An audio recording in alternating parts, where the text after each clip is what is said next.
কুমিল্লার মুরাদনগরের সাবেক উপদেষ্টা আসিফ মাহমুদ সজীব ভুঁইয়ার বিরুদ্ধে ঝাড়ু মিছিল অনুষ্ঠিত হয়েছে। আসিফ মাহমুদ ওর বাবা একটা দুর্নীতিবাজ, স্কুলকে ধ্বংস করে দিয়েছে। তুই দুর্নীতিবাজের সন্তান হিসাবে তোর মুখ থেকে ভালো কিছু মুরাদনগরের মানুষ আশা করে না।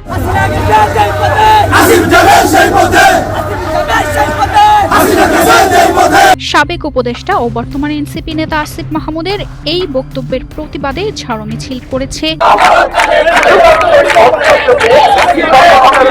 আসিফ মাহমুদের বিরুদ্ধে ক্ষোভে ফুঁসছে তার নিজ এলাকা মুরাদনগর। এবার আসিফ মাহমুদ সজীব ভুঁইয়ার বিরুদ্ধে ঝাড়ু মিছিল ও জুতাপেটা বিক্ষোভ করেছে এলাকাবাসী। 5 আগস্টের পর ক্ষমতার আসনে বসেই দুর্নীতি ও হত্যাযজ্ঞের নৃশংস উদাহরণ গড়ে তুলেছেন আসিফ মাহমুদ।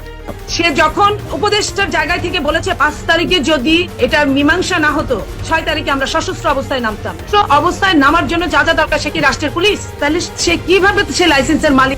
রাজনৈতিক বিশ্লেষকদের দাবি খুব দ্রুতই গ্রেফতার হতে পারেন তিনি। যে ওয়েস্টিন যেখানে আসিফ মাহমুদ সজীব ভুঁইয়া কথায় কথায় খেতে যান, সেই ওয়েস্টিনের প্রধান নির্বাহীকেও কিন্তু এই ক্রিকেট বোর্ডে একটা পরিচালক পদ ধরিয়ে দিয়েছেন আসিফ মাহমুদ সজীব ভুঁইয়া। আসিফ মাহমুদ সজীব ভুঁইয়ার এপিএস এর বিরুদ্ধে শুধু অভিযোগ তাই নয়, অনেক পত্রিকা লিখছে তার প্রেস সচিব আরব আমিরাতে বিরাট বিলাসবহুল ভিলা কিনেছেন।